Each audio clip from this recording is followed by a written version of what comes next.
Hi, I'm Romi. And I'm Nicole. We are two businesswomen, two colleagues, two friends who had an idea and decided to do something with it. Over the past 2 years, we've built the Daily Drip, a media platform and community for the modern South Florida businesswoman. From Palm Beach to South Beach, we've built an audience of thousands of local business owners, CEOs, founders, executives, and more. And we did it 100% organically. Whether it's through our blog, weekly newsletter, social media, events, or even this podcast, our mission is to offer a daily drop of inspiration as you pursue your dreams. People ask us all the time how we did it and why we did it. Join us as we bring you along our journey and the journeys of so many other incredible local businesswomen here on Her Pursuit. Hello, everybody, and welcome back to another episode of Her Pursuit. My name's Nicole, co-founder of the Daily Drip, here with Romi, my sister from another mister. I got to come up with more of those. I know. We got to more rhyming things. Romi, our other co-founder of the Daily Drip, and I am joined by two amazing thought leaders, Sierra Gravier from The Bunker Agency, Lisa Rigoli, Elements of Change, and we have special guest Casita Simpson joining us for another episode where we are going to dive into goals. We all had them many moons ago, right? Feels like January was 5 minutes ago, but here we are, September, staring down the barrel of Q4. And so let's have a check-in. We all have our own businesses. Everyone here on today's episode has their own entrepreneurial endeavors. And with that, inevitably will come your big goals, maybe for the business or for yourself for the year. So I'm just curious, what were your big goals for this year and how are you tracking? Sierra? I had a revenue goal that I wanted to meet this year.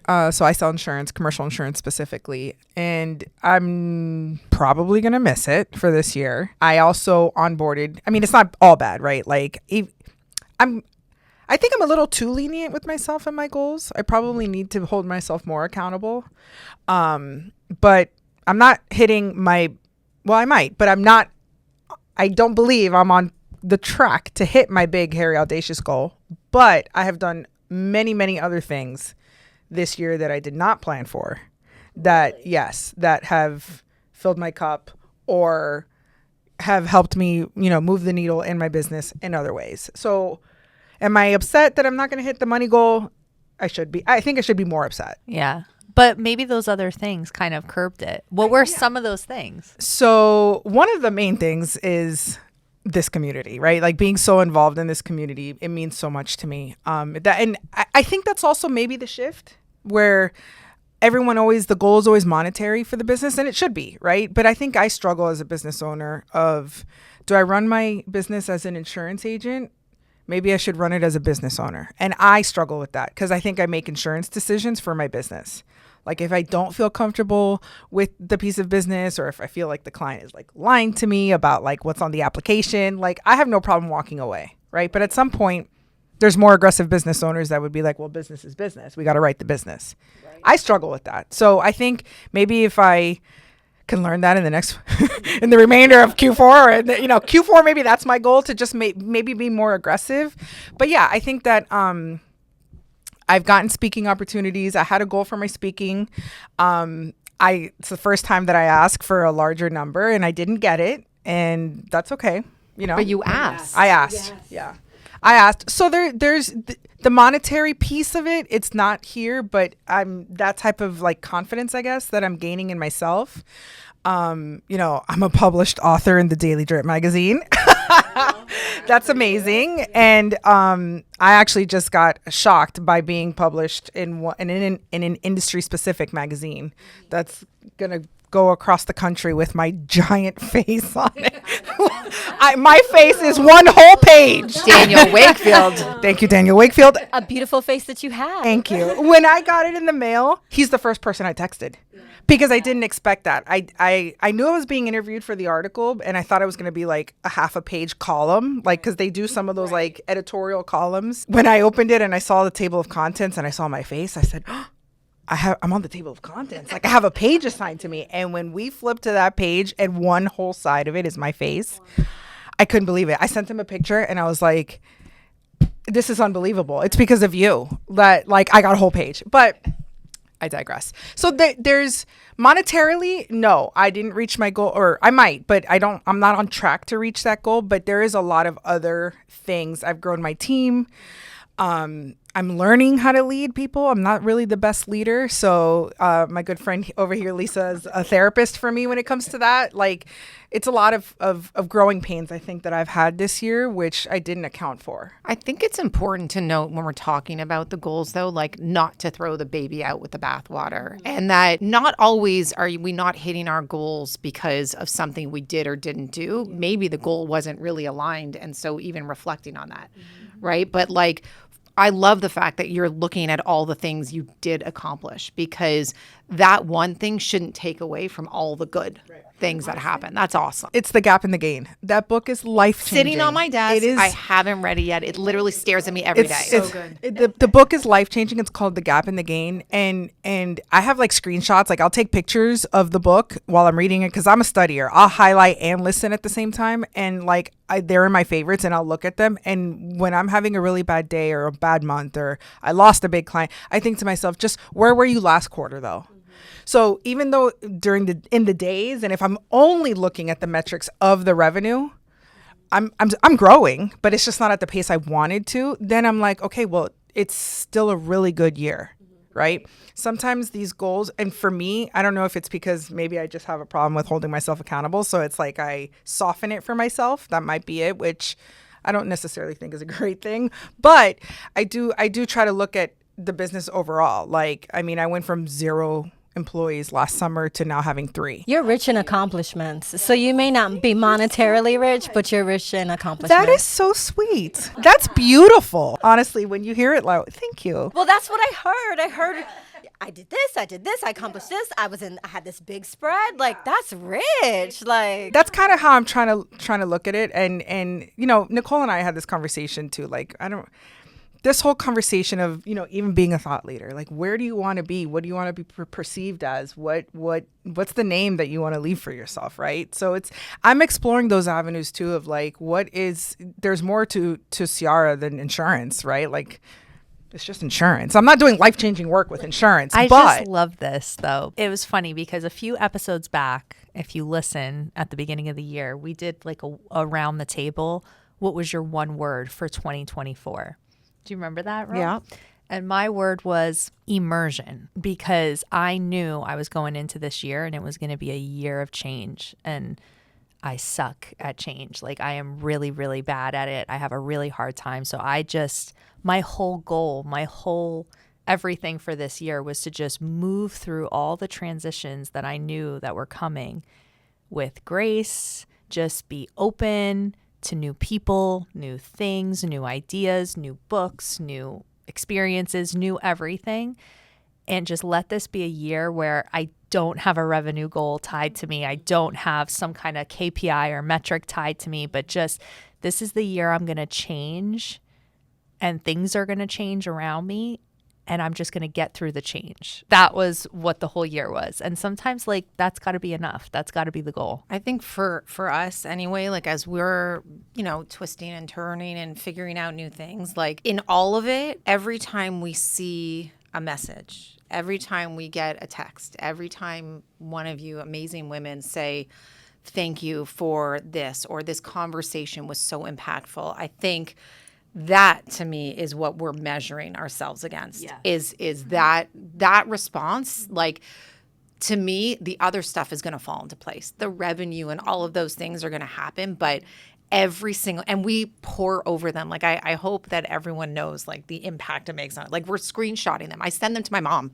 you know, like a report card. I share them, you know, I mean, I don't post them everywhere, but I take screenshots of all of that, because that's how I know that even if the financial piece isn't necessarily lined up in that moment, I know that we're on track for the work that we're doing. I know that we're doing something that matters. And I really feel like if you stay focused on that, that's the goal. That's the goal for me. I think that's also changed for me too. Like, and I do contribute that to this community, right? Because outside of this community, it's just so dog eat dog. Right.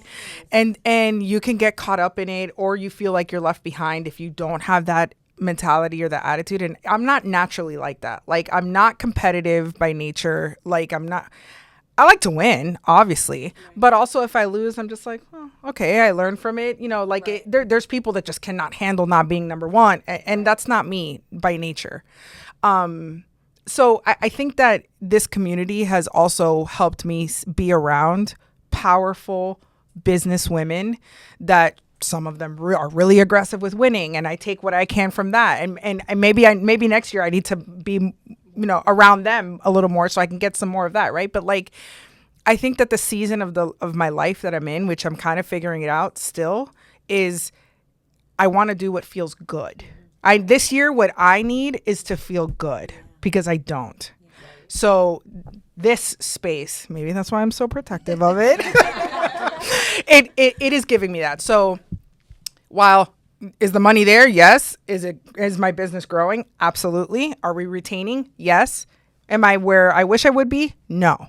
But I am feeling some fulfillment, which I haven't had in a while. As a friend, not really knowing what your goals are, I can honestly say every time you posted you speaking on LinkedIn, I cheered for you. I know. And you know what I mean? And it's just really cool to hear that was something that you put intentionality around, because it clearly shows like it was like you doing something that you absolutely loved while making an impact. And you're saying like, oh, it's just insurance, but I could see you building the connections of why they should either be partnering with you or why they should be looking at insurance differently. So I just wanted to throw that. And it's not just insurance, because what you do, even though you title it as insurance, like we are all business owners. Right. We are like, you help make sure that it all doesn't just go down in a fiery fucking crash. Like the shit you do. It's true. It's true though, because I think like we all tend to minimize, and I think it's a more female thing about what we do and how important it is. And while like I make jokes sometimes with Nicole, because I'm like, we got to like, some days when things are getting a little aggressive, I'm like, we can not respond to this right now. Or we need to take a minute. Like, we're not saving lives. Right. We're not working in the ER. Mm-hmm. But the truth is what you're doing is the difference between someone's business going forward or literally stopping on a dime. Yes. I was thinking about that today. And maybe it's because, again, you're so caught up in it. And insurance in general is not something that people nobody loves to pay it, right? So the people aren't like loving talking to us. Naturally, the majority of people are kind and, grateful and all that stuff. But I was thinking about it driving here today, and I was like, man, you've helped almost 200 local businesses with their insurance. Like, that's a big deal, right? Because I'm helping them accomplish their dreams and maybe grow their businesses by qualifying for certain contracts. So I think it's also a perspective change that I would say I didn't know I needed, but I'm getting, and that's making me feel better about this year as well. I do feel like you're going to meet your goal, though. I mean, no, really, truth be told, because like with everything that you're saying, it's like, why the hell wouldn't you? Okay, so why? Everyone needs a casita. I'm just saying, like, you're gonna be here every episode. But I love that too. You know what you just made me think of, and it's true. It's like sometimes in some industries, it's not the work that we do. Like when I was in our family business, the pest control company, like no one was jacked for pest control. Like they weren't excited, but you know what they were? They loved our family. They wanted to know how my grandfather was. They wanted to know how my dad was. I loved the team. I loved the guys. I loved the morning huddles. We would have birthday cakes every birthday. And I mean, there was a birthday cake almost daily. And it was, I loved that. And so when I would walk away, it wouldn't be from the 5-star reviews or something, it was a different fulfillment than I get from the Daily Drip and the work that we're doing here, but yet the same, because what I love about the Daily Drip is the way we impact people and communities. And my favorite thing about the pest control was the people that I was working with, leading. Some of the customers had been with us 20, 30 years. And I mean, we had known their whole family. They knew our whole families. And so it's like, whatever you're doing, law, finance, something, if it's something that feels humdrum or like a commodity or something, it's not like this, mission oriented passion project. There is mission behind it though. There is passion behind it. When I started thinking about it that way, I said, oh, well, that's a big deal. It's not just insurance, right? So even that's why and a lot of it comes from the episode that we did, right? About like this thought leader mindset or even what we talked about earlier about how the business landscape is changing and the majority of people want to do business with smaller businesses, know who the founders are.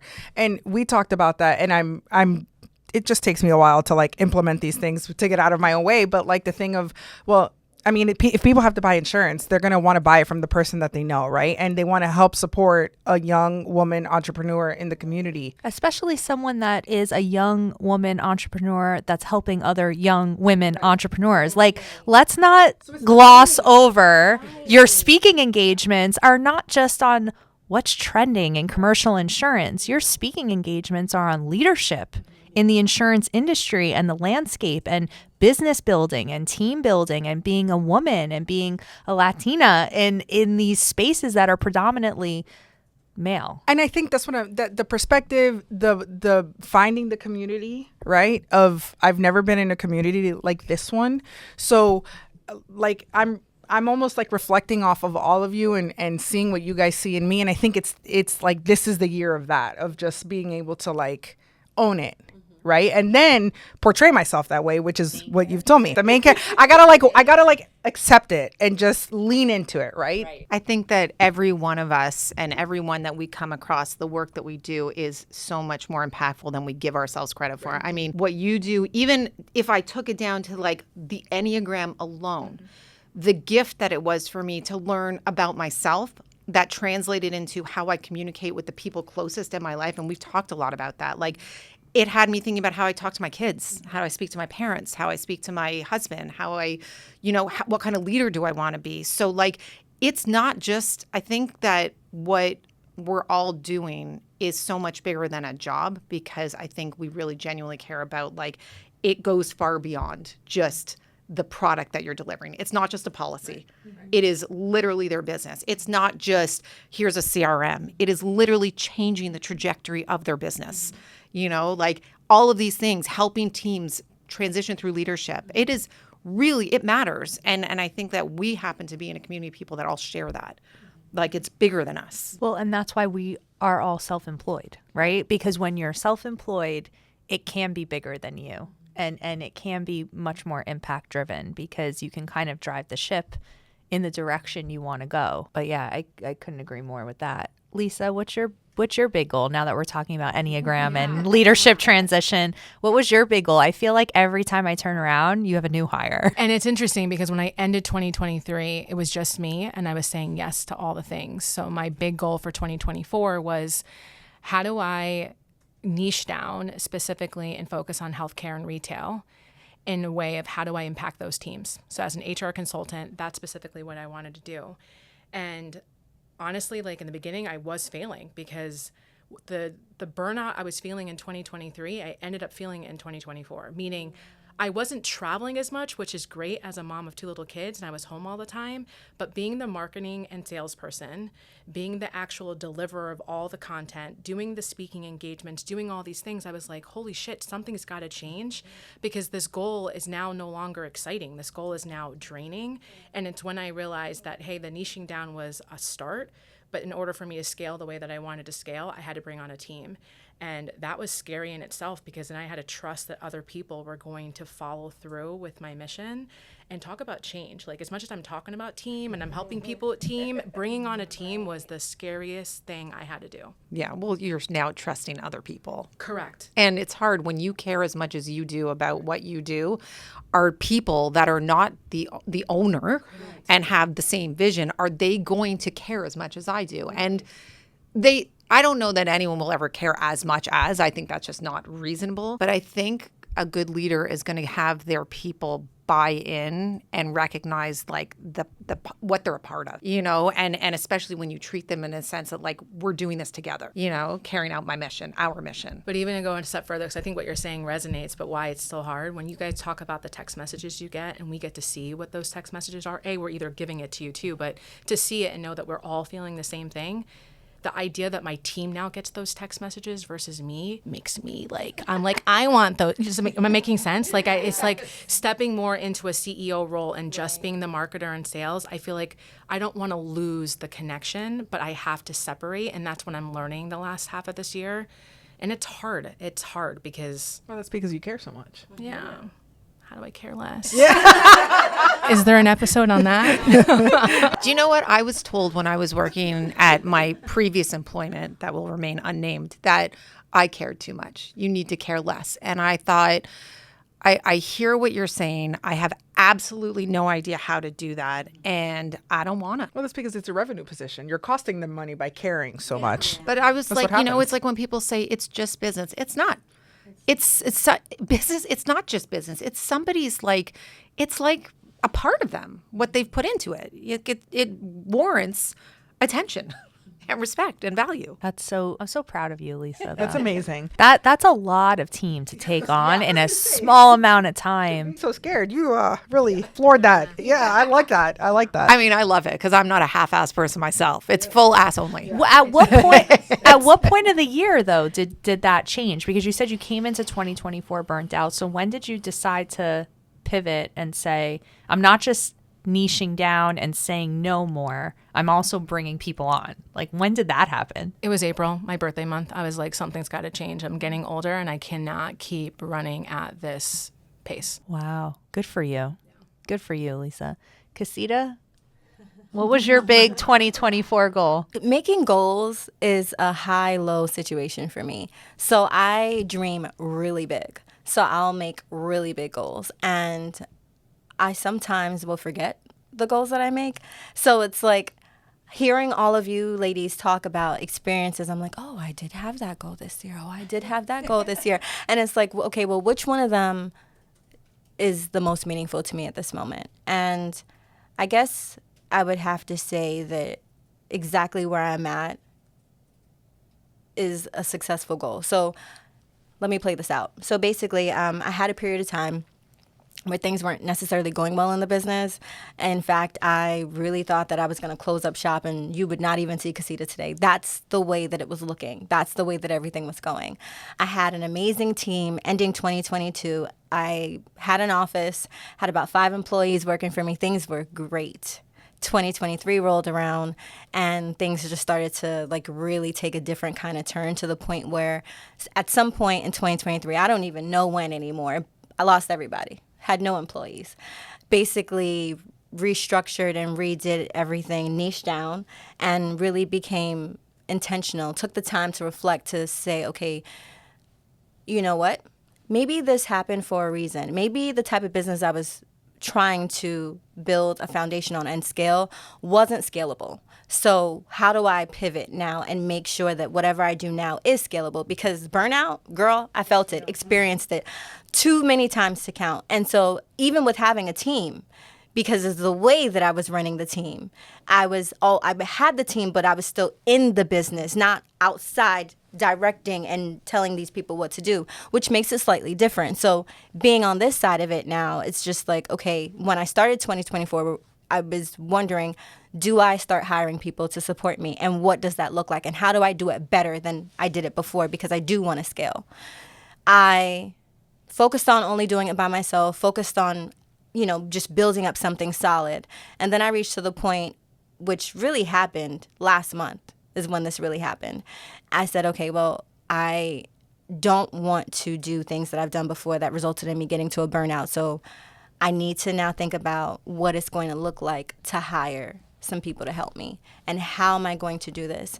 And I'll be honest, I, like you, don't necessarily like change that much. And so in my mind, I had it set. I was going to work with U.S. employees that were going to be local to me. They were going to come into the office, all these things. And it's like, girl, hush. You need to let it go. That's not even serving you right now. How about you focus on what's serving you? So I allowed myself to think outside the box. I gave myself the temper tantrum moment to have it, to say, okay, well, I wanted this and it's not going to happen. And now here we are. I met the goal. I have a couple of employees that support me. They're not here locally, and that's okay. As long as they're supporting me and they're, pretty exceptional at what they do. They care about how they're assisting, pushing the business forward and the goals of the business. You said something. It's about them buying in, and what does that look like? It was running through my mind. What does it look like when someone's buying in? What does that mean? And I think that although it's too soon to tell, I think that I'm finally at a place where, at the very least, I have people that are buying in. They're drinking the Kool-Aid to an extent because they're supporting me in a way that I never would have imagined. And I got to this goal by just letting go of some of the preconceived notions I had in my head and the way that I thought that I wanted things to be, and just being open. Sometimes we hold on to things so tightly, and I think that that was honestly a goal that I didn't even realize was a goal, to hold on to something so tight that you don't even allow the room for things to just kind of happen. It's like I'm learning to be a little bit more limber. I'm learning to be a little bit more flexible with everything and just allowing things to flow. You do all this yoga and you're like, you gotta let things flow. Like, it's a business like everything else. We talk about that too, and it's interesting that you're saying that, because I think in business, like Nicole, the business owner, pretty flexible. Like, I will pivot on a dime. Ask Romi. I just wake up and she's like, new plan. I'm like, okay.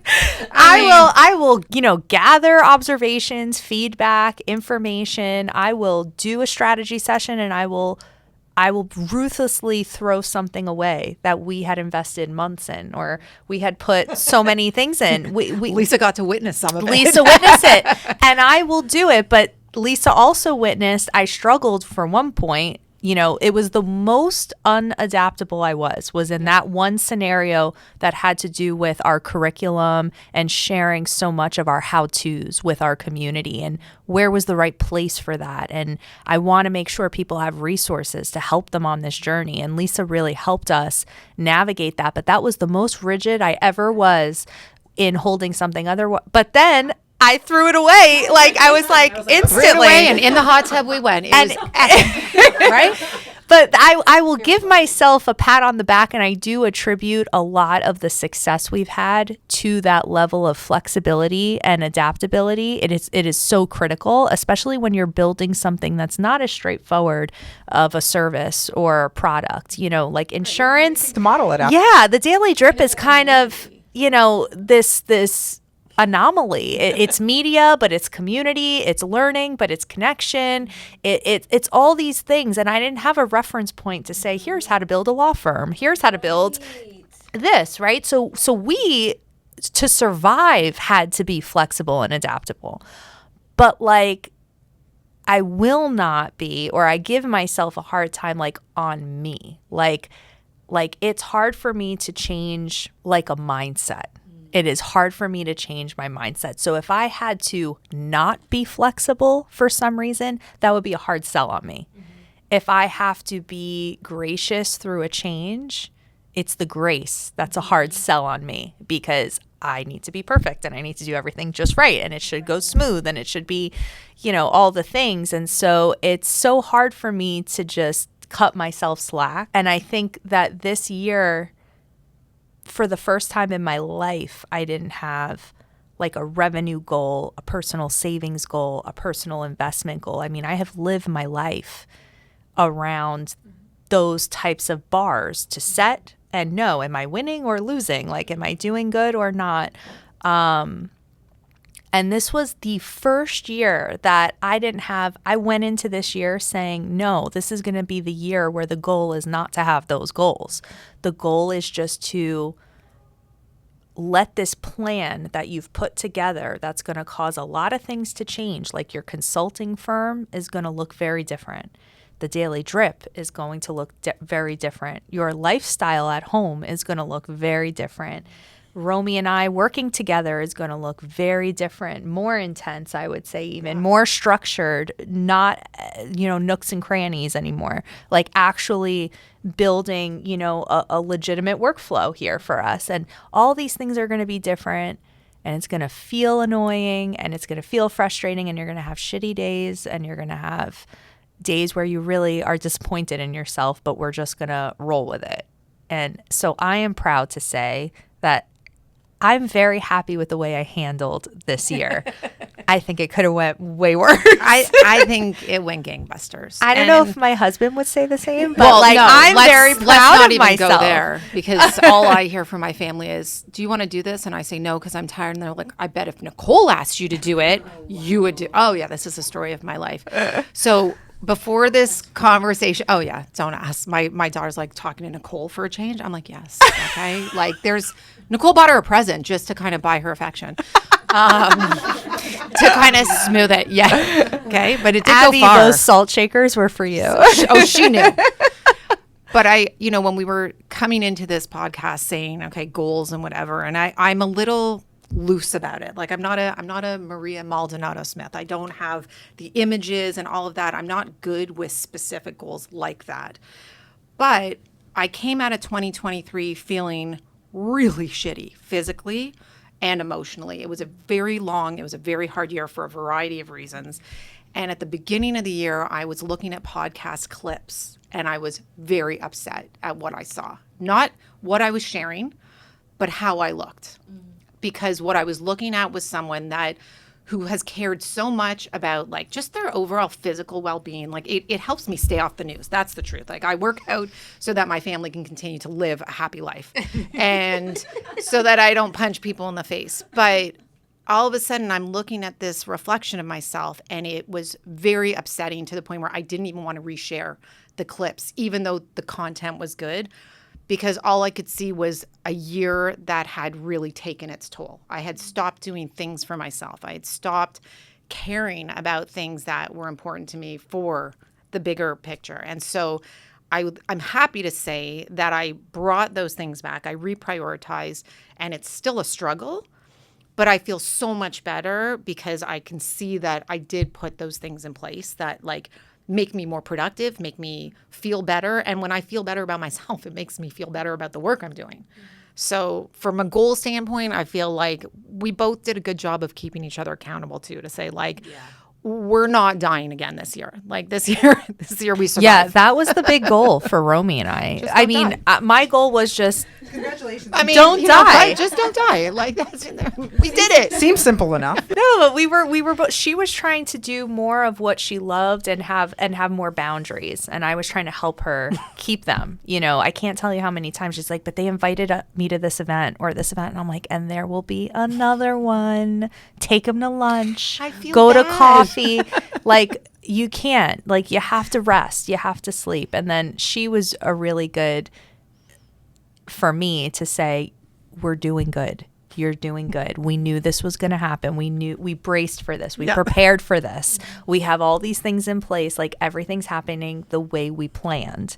And I needed that. And she needed me to give her permission to not go to things. And I'm still working on the calendar piece. Like she's still yelling at me because she'll look at she goes, why do you do this? Like why on a day that we have this, do you have 7 more calls? And I'm like, but everyone she's like, no, it's enough already. Like I look at my calendar, I'm like, I don't even understand how I thought I was doing this. Yeah. But I feel bad. Yeah. I would say that's a big win for me this year too. So the goal the goal is usually just money, right? And I think that's the difference for next year when I'm setting my 25 goals. It's not going to be just I'm going to have a revenue goal, but I'm going to have, and maybe you guys can help me figure this out, but like a revenue goal, maybe a team goal, a personal goal, like it's more than just one thing. And I think that's what I've realized. Should be more well-rounded. Well-rounded, right? I should have goals in every aspect of my life, not just the business. I like that. And what you just said about like how you felt personally, I've lost about 60 pounds in about 3 years. And I mean, starting a business 6 months prior to COVID from zero will do it to you. Where I spent 2020 crying and drinking on my couch and I gained 50 pounds because nobody saw me, right? I didn't show my face. And then I started working on myself because the reality is like, look, I've always been a bigger girl and I've always kind of known how to like flow with it, right? Like I'll just wear the right things. I'm tall, so it's cool. But eventually I realized, and I think I talked about this on the Daily Drip panel that we had before I was even a member. I realized that I was saying no to opportunities for my business because I wasn't comfortable with how I looked. Wow. And then I was like, well, you own a business and you need to make revenue. You need to make money. And your discomfort with what you see is getting in the way of you advancing your career. So if you're not doing it for yourself personally, right? And I mean, do I love myself enough or what is it, right? That's a whole other subject as to why people don't address these things, right? Right. Or they just might be comfortable, which is fine. I was not comfortable. I got to a point where I was no longer comfortable, right? So it was affecting me. And so then I realized, well, you need to do something so that you can take the next step. And so now when I think about it, where I'm in a male dominated space and I'm on stage in front of 300 men, my self-confidence is not what's making me nervous. That's awesome. And so I understand that feeling of like, you don't want the spotlight on you because you're uncomfortable. Right. And I think that that's something that this year I've also been able to like, work on in a way where I've gotten better. The discomfort, though, I think it's important to say, it's not so much the physical reflection, it's more what it represents. That's what it was. It wasn't that I was beating myself up or that it was so much about how I looked as much as it was about what it represented, that I wasn't taking care of myself anymore. I was so like preoccupied and busy and doing and spread so thin, and like I felt horrible. And now I had to look at it. People could see it. Yeah. Right. Like I could see it, like I feel better when I do all the things that I do physically because it reinforces what I'm capable of. I build confidence through doing those things. Like my confidence comes from running really fast or far or lifting heavy weight. Like crossing an ocean. I mean, yeah, casual. But like, just a little jaunt across the ocean, 80 miles, whatever. It's not a big deal.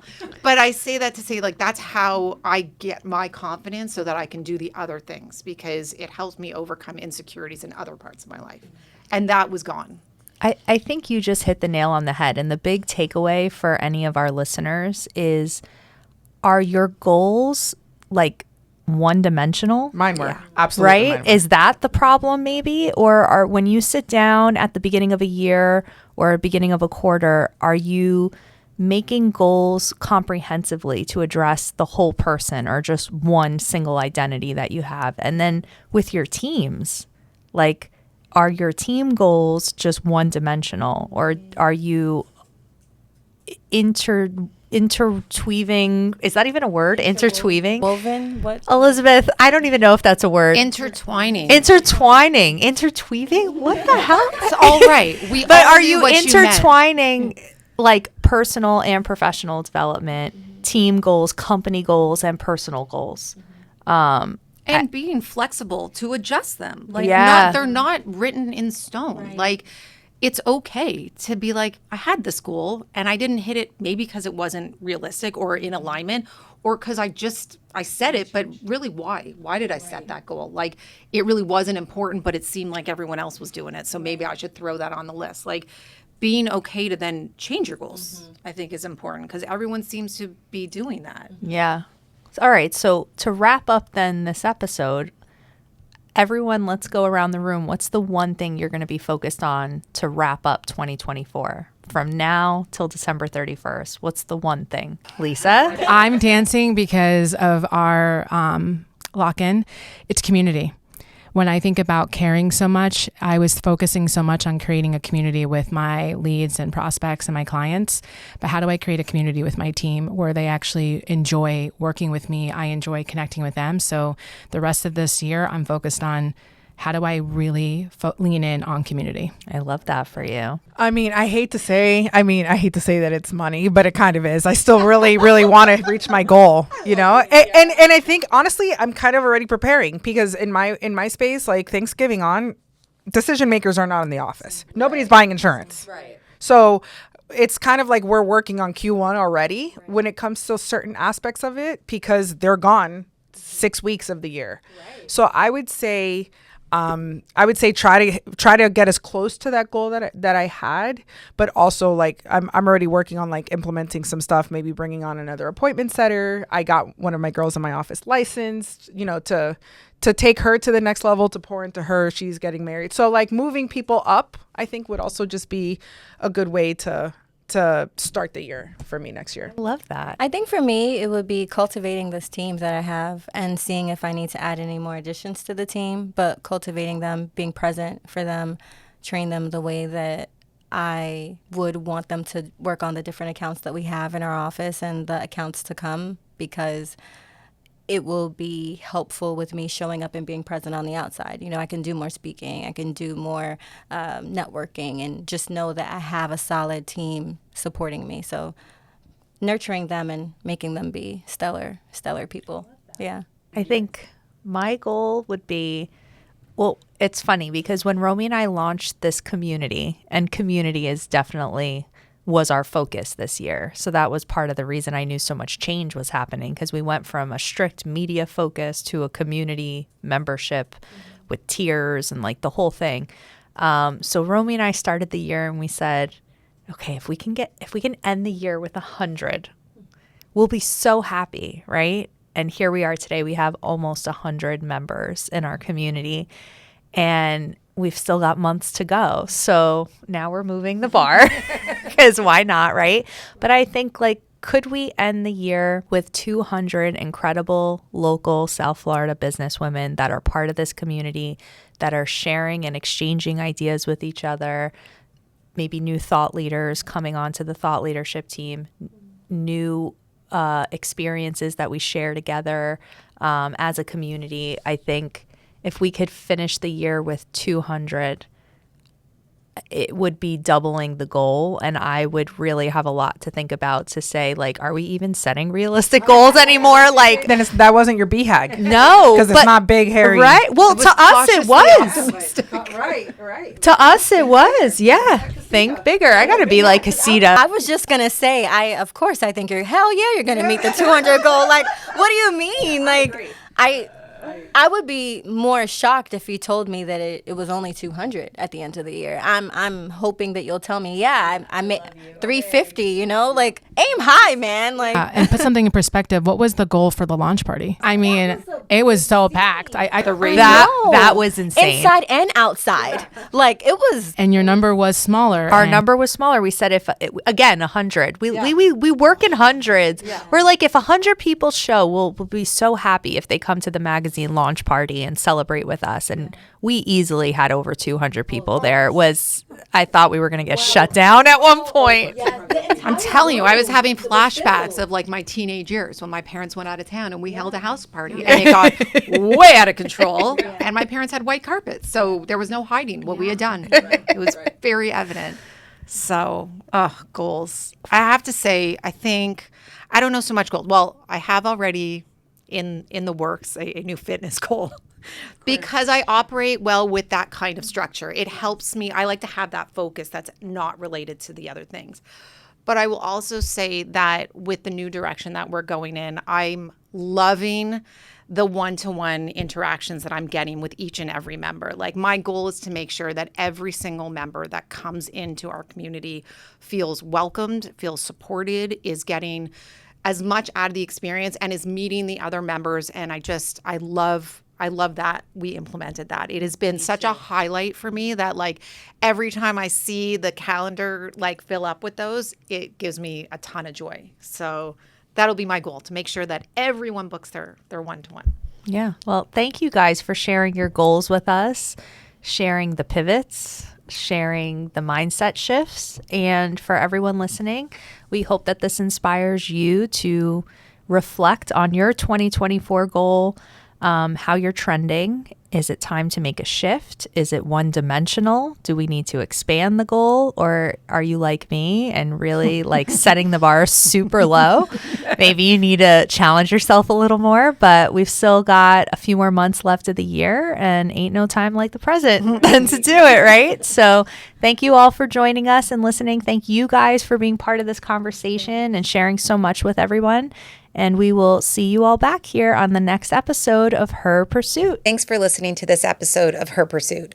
You can catch a new episode every other Wednesday. Please don't forget to subscribe or follow so that you don't miss out on any of the good stuff. We love bringing you free content and value to help inspire and motivate you. So if you enjoyed this episode, throw us a thumbs up, leave us a rating, a review, and send this to a friend who you think would enjoy it. Your support is so important to us, and we wouldn't be able to do any of this without you. So thanks for listening. Talk to you in 2 weeks.